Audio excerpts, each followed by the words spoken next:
So are there any questions?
So all your questions are answered?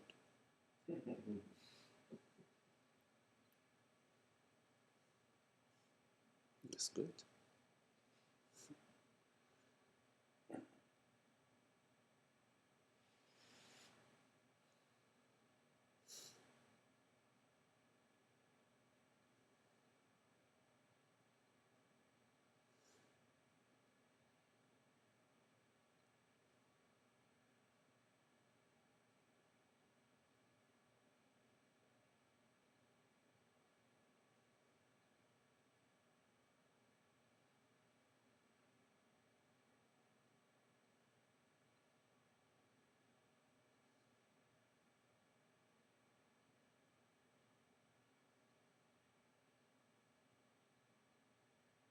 It's nice. I'm beginning to see that when you use mind body as a sort of as a complete expression of a state, that in some respects it's kind of a fusion. That it's in a way helpful to see that it's something that's happening in the present that is an obstacle to peace of mind is not necessarily one or the other. It's more just a matter of just recognizing that is what is occurring, and it's just the beginning of a kind of insight of not running around chasing your tail, because essentially you get there's something going on with the body, and maybe it's something about emotion, and it's just this kind of game of seemingly deconstructing as if it were a useful exercise. But for the most part, it's just chasing your tail. Well, whose tails? Whose tail? Yeah. The mind-body event or state or experience. Right? It's a fusion, mind-body. You can't really separate the mind from the body. Yeah? It's body meaning sensation. images. Body as sensation, body as images, memories, as perception, which is mind. There's a mind quality to sensation, to perception, to memory. So the body-mind event, I'm saying it's an event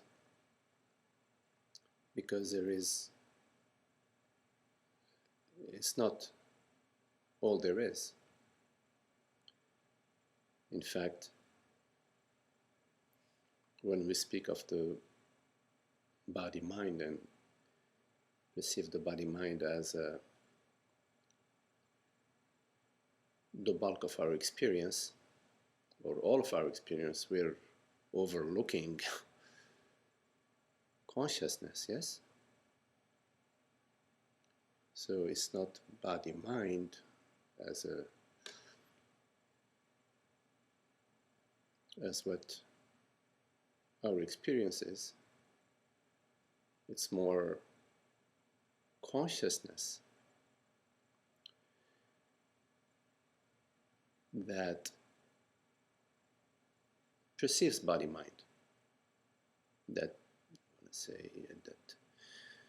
creates body-mind, that dreams body-mind. So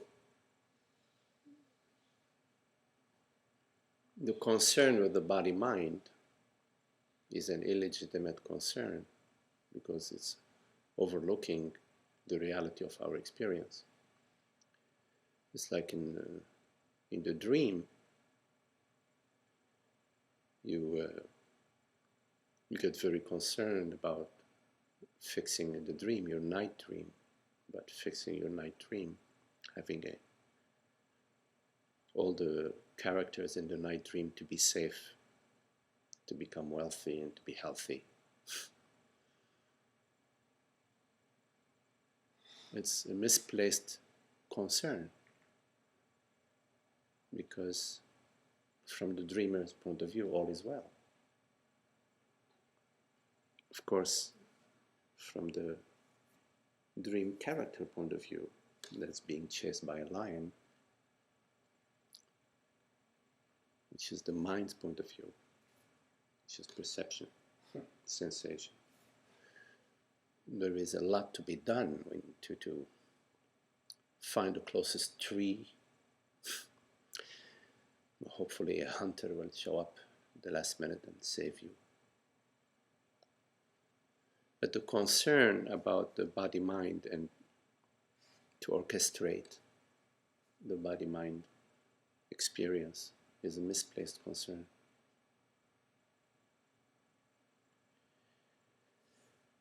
But when you realize that it's a dream, the dream doesn't end, but the angst about being bitten by the lion is gone because you know that you are dreaming. Actually, once you realize that you are the dreamer, something more interesting occurs rather than the angst about getting caught by the lion ceasing. What ceases is the dream character ceases. So if there is a lion, it's not chasing any dream character. The dream character ceases. So the dream character, meaning the body-mind, the me. Are you talking about in the wake-up state or in the dream state? I go back and forth. Oh.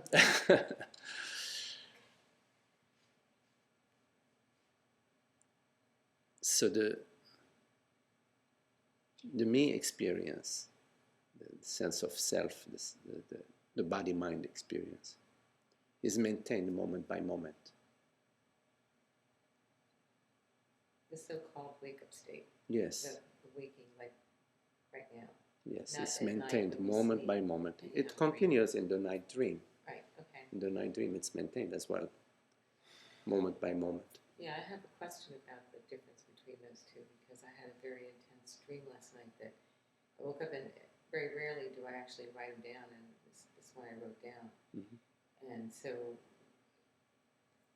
it's interesting. I didn't have a question earlier, except that as soon as you started talking about dreams. Mhm.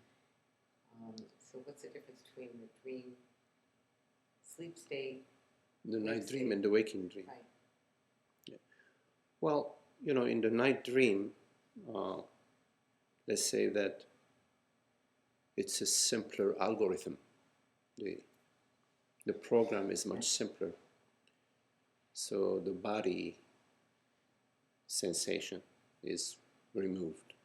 Sometimes. Well, okay, it's true. Sometimes you feel an itch and you find yourself scratching yourself, but overall, the thirst, hunger, your ache in your shoulder, except of course if it's a strong ache, then it will interfere with your sleep.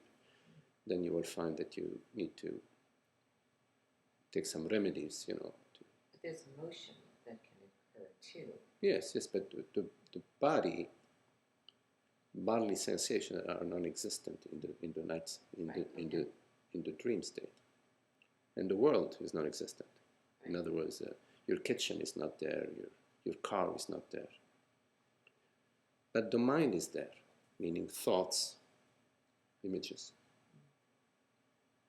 So the world is not there, the body is not there, but the mind is there. I'm talking about the dream state.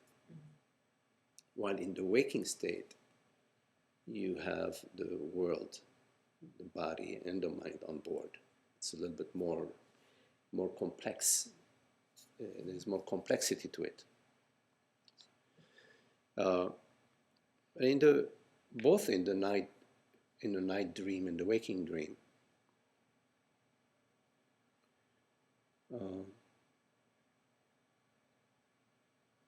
there are thoughts and images, and there is a forgetfulness. We forget, like for example,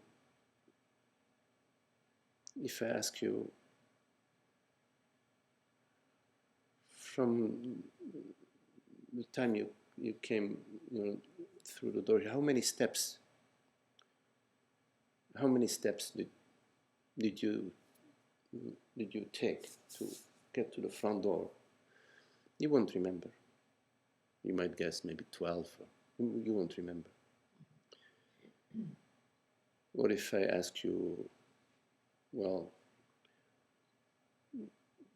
at what time did you, let's say you talked to your mom today or a friend today, at what time did you make the phone call, and what was the last words you said? You won't remember. There is a forgetfulness. Right? This is forgetfulness. Right. The degree of forgetfulness differs from the night dream to the waking dream. In the night dream, there is more of a forgetfulness. Some people have more of a dream recollection than others, but overall, there is more of a remembrance during the waking state than during the night dream state. But in both cases, there is a forgetfulness. And in both cases, until otherwise, there is a me impression. There is an impression of a continuity of the me, that I am in this continuous entity. Now, in the night dream, there are interruptions in that continuity. There are mind events without a me in the night dream that are more noticeable, not during the night dream, but upon recollection, that there were gaps of the me. But that is also true in the waking state. For example, sometimes you know how you might drive for 2 hours, might feel like, you know, you just spent 15 minutes, or, you know, it's, somehow the me that didn't really experience, it wasn't like a me quality throughout. It's as if there was a anesthesia of the me. And in satsang, there is no me. When you come into satsang, there's just presence. There are moments like that throughout your day where there is no me. But in comparing, since that was your question, the night dream to the waking dream, although in both cases there is a continuity of the me with gaps, in the night dream it's more there's more space. Let's say it's more the weaving of the fabric has less tighter weaving than the weaving in the waking state. Yeah, because it jumps around sometimes, and it's like, Yes. it's not linear. Yes, it's not linear. Right.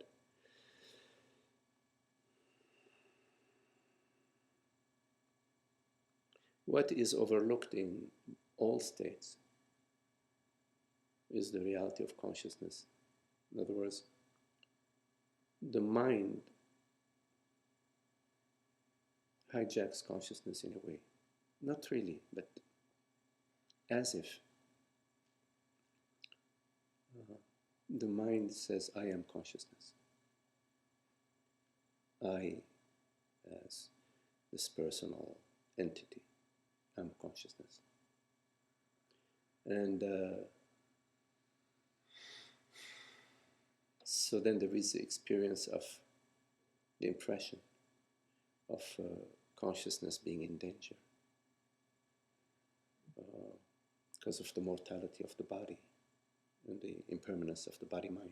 The whole body-mind experience is constantly changing. So it's as if in the face of this ongoing change, there is some sort of terror behind the scene about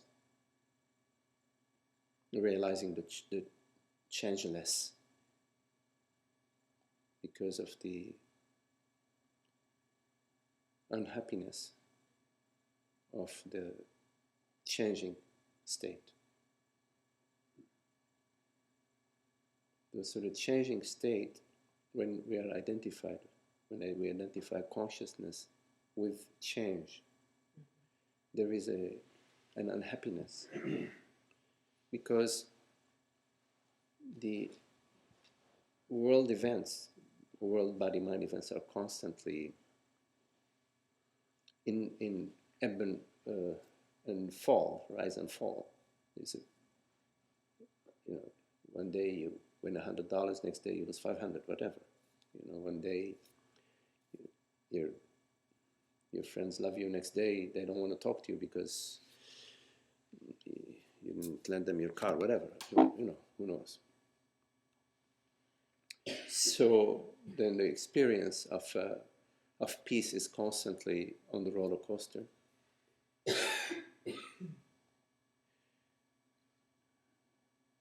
That is due to the belief that there is a limitation to consciousness, that consciousness is limited and personal. But that's not true in your experience. If you go to your experience, which of course is right now, you will find that there are really no real barriers.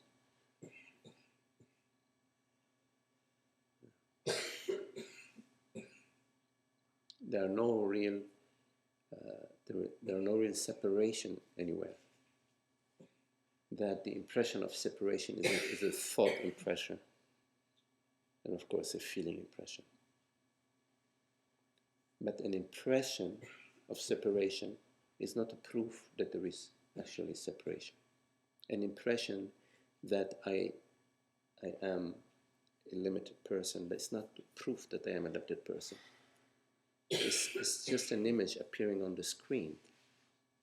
See, because 10 minutes later, you might have a different impression. You might have an impression that, God, I love everybody. I'm see? Or you might forget the impression that I am a limited person, which is true of all of us. We experience pure presence throughout the day, but we don't notice it. We don't notice it. Somehow the mind just jumps over these gaps and says, oh, there is nothing there. Well, we notice the disruption as opposed to the peace. Yes. The peace. We notice the continuation of the me.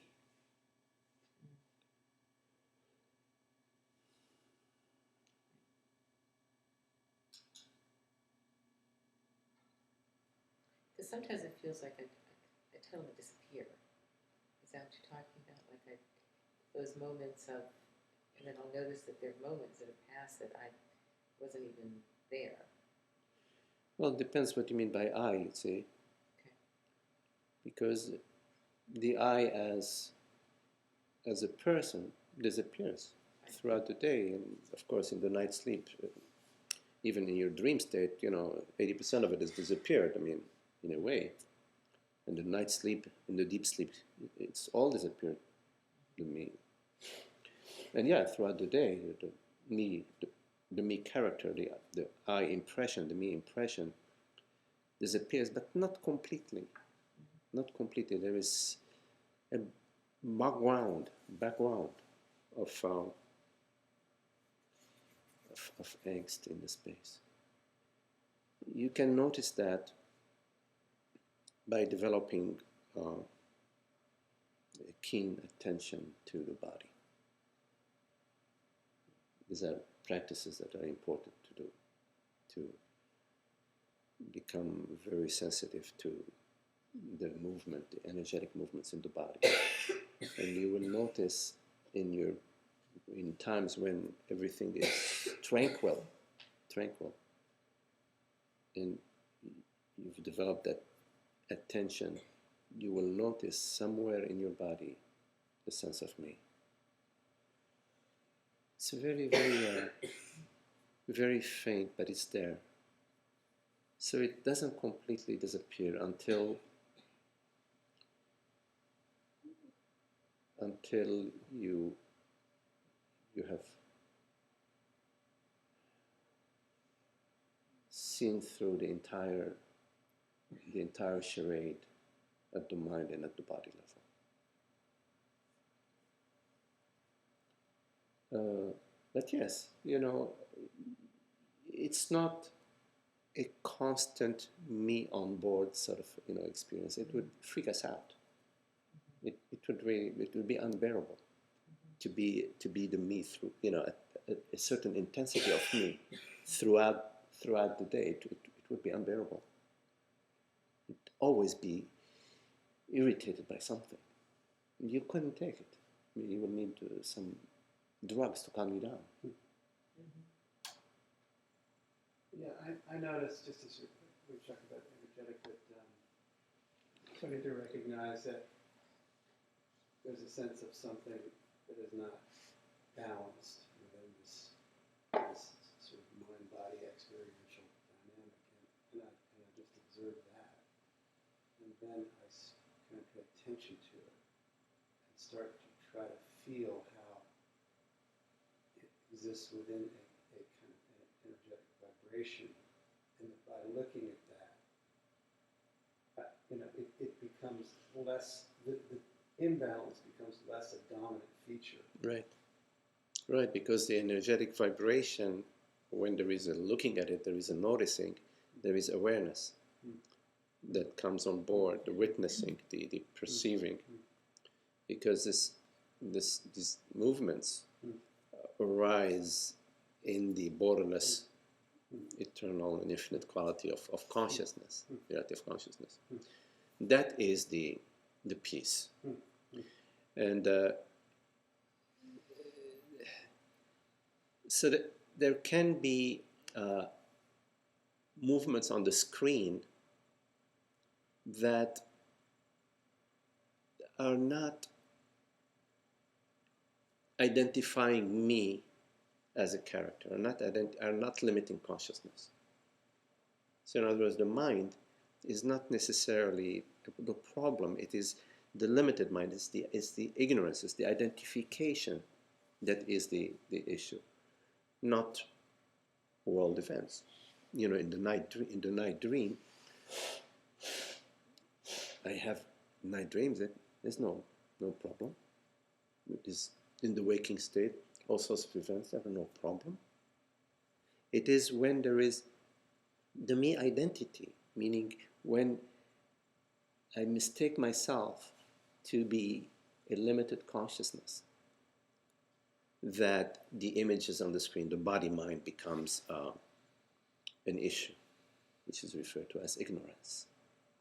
Ignoring your true nature, your borderless, the presence that you are. So yes, as soon as you are contemplating the energetic field, what has come on board is sort of a turning to that watches, that observes, to the witnessing, to the screen, and right there is peace. As long as the mind doesn't come on board to manage and to fix the energetic field in order so I have a better experience, because the better experience is always for the separate self. I hear it. It's completely. Yeah. It's like when I get this sense that there isn't anything else except the energy. Nothing else is basically real. So once that's clear, it's Yes. sort of, you know, the possibilities open up. Yes. Yeah. The reality of all events is consciousness, is the reality of consciousness. So consciousness right now in this very moment is taking on this form, this but this is like not the complete way of putting it. Actually, consciousness never experiences anything. You could say that it's being itself. It is itself across the board. So it's like when you are sleeping and having a dream, you're never really going anywhere. You're never experiencing anything. It is the experience is at the mind level. Consciousness is unmoved. It is peace. It is the peace and tranquility of being. The thing that's really kind of revolutionized my whole awareness here is that I think I used to think of going away and meditating and getting in this fine space and then opening my eyes and then being up in this transforming world. Clearly what happens is everything's going on all the time. And paying attention just simply means that you don't have to get floored by, by this constant impulsing. Yeah. Well, you don't go anywhere. I mean, that's that's the practice, in a sense, of what you're saying, is notice this. Notice what's here. It's the wholeness and the reality of consciousness. It doesn't depend on anything. It's not something that requires your experience. It's there, but the interest is somewhere else. Well, let me ask this then. Does this practice tend to mean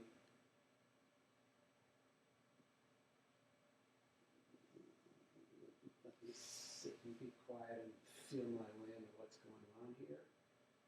Or is it something that you can become more accustomed to just allowing these openings as you learn more about it?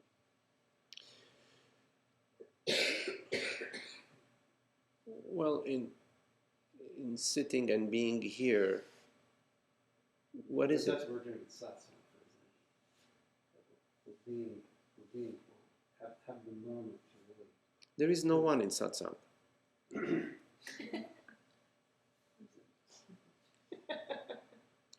Yeah, okay.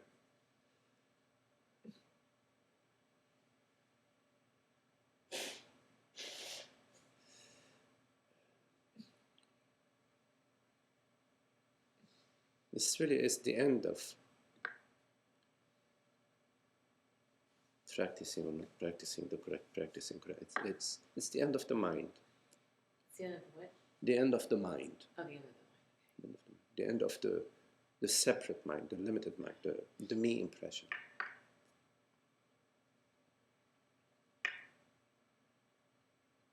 So another way of saying it is that satsang is pure presence, and a presence recognizing itself or reveling in itself, celebrating itself.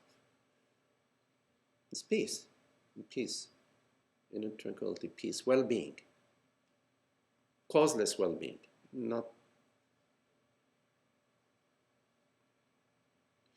the mind says then, okay, you know, I know I what need- I'm doing is sort of anticipating. It's not necessarily going anywhere.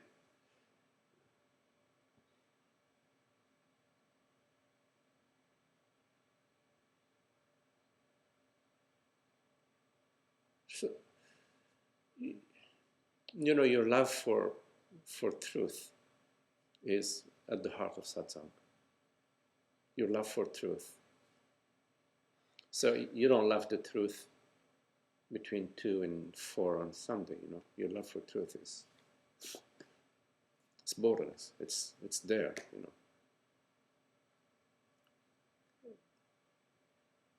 And sort of personal and passionate in some respects too. It seems to be personal. That is to Maybe say, very connected to a present energetic stream, or not connected to, but an actual energetic stream. yeah, but this energetic stream is borderless, occurs. It's open. It's not fenced around Jack. It's just it's open. It arises in awareness. Right, it's not Jack. It's not Jack. It's the openness of being. It's consciousness sort of Right. perceives that and permeates all of it. Permeates all of it. So what part of it is Jack and what part of it is not Jack? Or what part of it, what's Jack? What's Jack in all of this? Jack is somebody that got off the bus that's, you know, that's coming in to claim something. It's an interesting way to look at it. But in your experience, it's a kind pre-Jack. of a witness to sort of a side entity that is mainly names and definitions. But they arise in the free-floating space of awareness, in the openness of being. Hmm. Yeah. Like the weather. So they're impersonal. The personal is just a habit. You know, Yes, it's to sort of, it's a habit, but once It's a habit, but we also think it's necessary because we can't imagine functioning in the world as pure presence. absolutely. I mean, the personal business, the mind's business is to maintain the person. Mm-hmm. It's gonna struggle and make all sorts of argumentation to convince. It's a thought game. It's convincing itself. Mm-hmm. It's just playing with itself. To say, oh, I'm necessary. I'm absolutely necessary because if I'm not there, how could I? What do you do? How could I make an omelet? You know, how could I have breakfast? I couldn't have breakfast without a How do me. you go to work? How do you, Yeah, I exactly. couldn't. How could I be in satsang and have a conversation with Magdi if I'm not in me? Well, you're having it right now. You're having a conversation with Magdi and there is no me.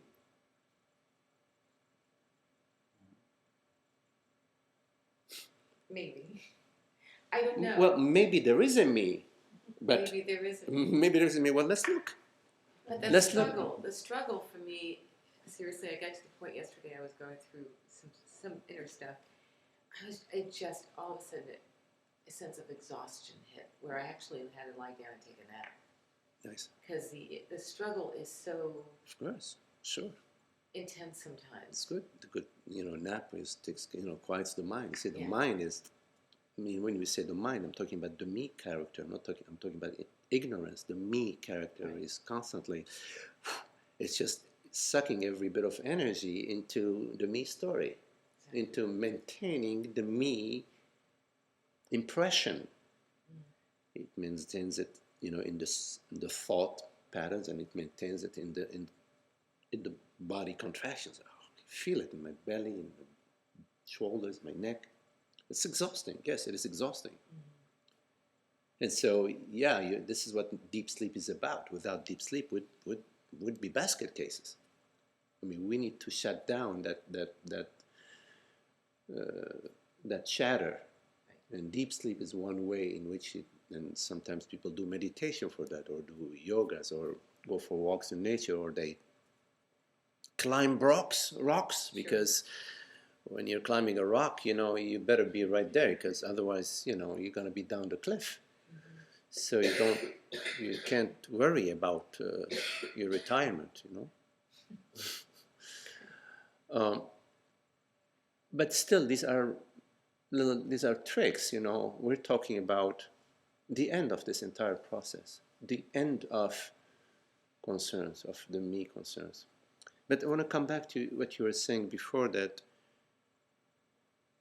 the impression is, without the me, how would we function? How would I function, right? Now that question has its source in the belief that that I am a me, that the me is real. So the me says, well, wait a minute, without a me, without the me, what would I be? So from the separate self point of view, without the separate self, there is no separate self. Is the end of the separate self, is the annihilation. Annihilation is annihilation. And annihilation. So it's very scary for the separate self, because it's not really true. It's not scary. It's actually there is a contraction at the body level that accompanies this sort of thinking. So we feel, without the me, I can't do anything. So first, there is thought that says, without the me, what would I be? Which is thought, right? Thought arising in awareness. But without awareness, what would that thought be? Right? Right. So awareness is there. Is the reality of that thought. Is actually the reality of this conversation. Without awareness, what would this conversation be? So this thought, without the me, what would I be? Is a thought, or a series of thoughts, or bunch of thoughts arising in awareness. And then there is a feeling, a bodily sensation of, I'm suffocating, for example. I'm terrified, I'm cold sweats, whatever, which is basically a bodily sensation, yes? A bodily sensation. And then there is thought. But before I go there, the bodily sensation arises in awareness. Without the awareness, what the bodily sensation is? If you turn your attention right now to your feet on the floor, that sensation, without awareness, what would that sensation be? It wouldn't be. So always it is awareness that is the constant. Yeah? Yes. Yeah. I'm just stating the obvious. I'm just, we're I just get it. stating the obvious. And then another thought will come, oh my God, I am going to die. because the feeling, let's say, is a suffocation, then it will trigger thought. Now we have thought B on deck saying, I need help now, I'm going to die. I need help. Me need help. Yeah. Which is a thought arising in awareness. And now the intensity of the feeling in the body goes up from 6 to 8. You know, now actually you're starting to, you see, this is why when we talk of the body-mind, we're having an incomplete conversation. Because the complete conversation is awareness. It's awareness that is the reality of all your experiences. And you know, awareness is like a mirror, let's say, as a metaphor. If a lion roars in the mirror doesn't care. Or if a dove, a white dove with a peace branch flies in front of the mirror doesn't care. That's what's awareness is untouched, unmoved by the thoughts, the images, the feelings, and the sensations. You see? Now, you say, well, it's very interesting, this awareness thing. So we ask the question, where do you go for awareness? Where do you go? Let's say, if I ask you, where do you go for tea? You would say, I would go to the kitchen for the tea. You can point to it. But where do you go for awareness? You don't go anywhere. It's all here. You don't go anywhere. That's the beauty of it. The beauty of it is you don't go anywhere. Imagine. It's like if I ask you, where do you go for $1 billion or $20 billion? You say, I don't know, Fort Knox, for example. God knows if you ever get close to that, you'll be within 5 months of that. But if I ask you, where do you go for awareness, which is the reality of your experience, the reality, you don't have to go anywhere. It's like winning at the lotto. You win you secure a guaranteed winning at the lotto. You've got it. It's there. You don't go anywhere for consciousness. You see the beauty of it. Mm-hmm. Now you are it. Yeah. Now,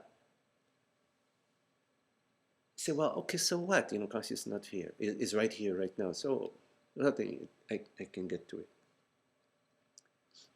You're saying so what because it's still the mind that's saying so what. In fact, consciousness, awareness is peace. It's causeless, unconditional peace.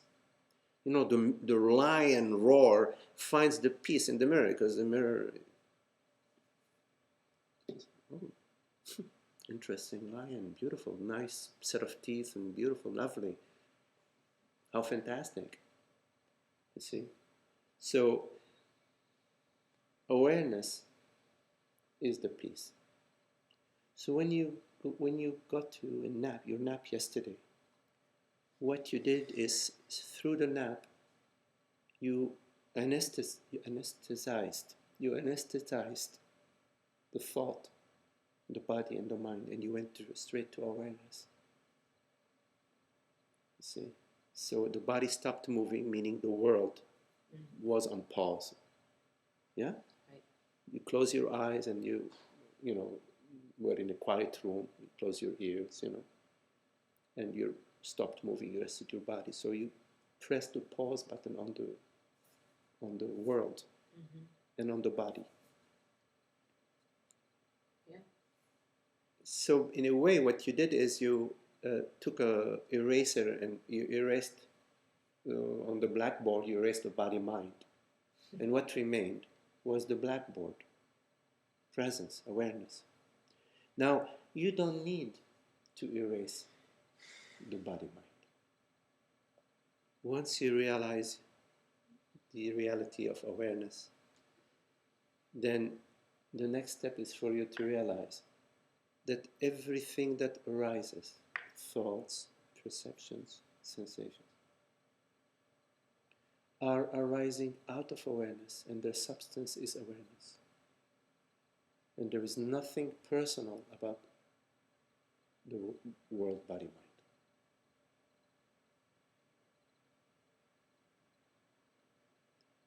Because nothing ever happens to you. You're not born. You're not born. You're not aging. You're not a woman. You're not thinking. You're not dreaming. You're not perceiving. You're not feeling. You're not here. Presence is eternal and universal. The impressions arise in it, meaning in awareness. You are the awareness that doesn't come and go. It is not contained in this room. This room appears in you. This perception is appearing in you. This perception is appearing in you. Go to you. Go to the awareness. Go to the presence. And notice how this perception is appearing in you, including the walls, including this, including this, including this. It's appearing in you. You are the vastness of being, you see. You are the borderless presence. See?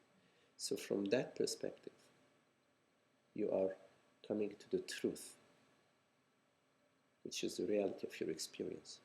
So I'm not telling you any story. I'm not asking you to believe anything. Because belief is, you can believe one thing, next day you believe something else, you know. It depends who's the best salesperson, you know. But no, it's not believing anything.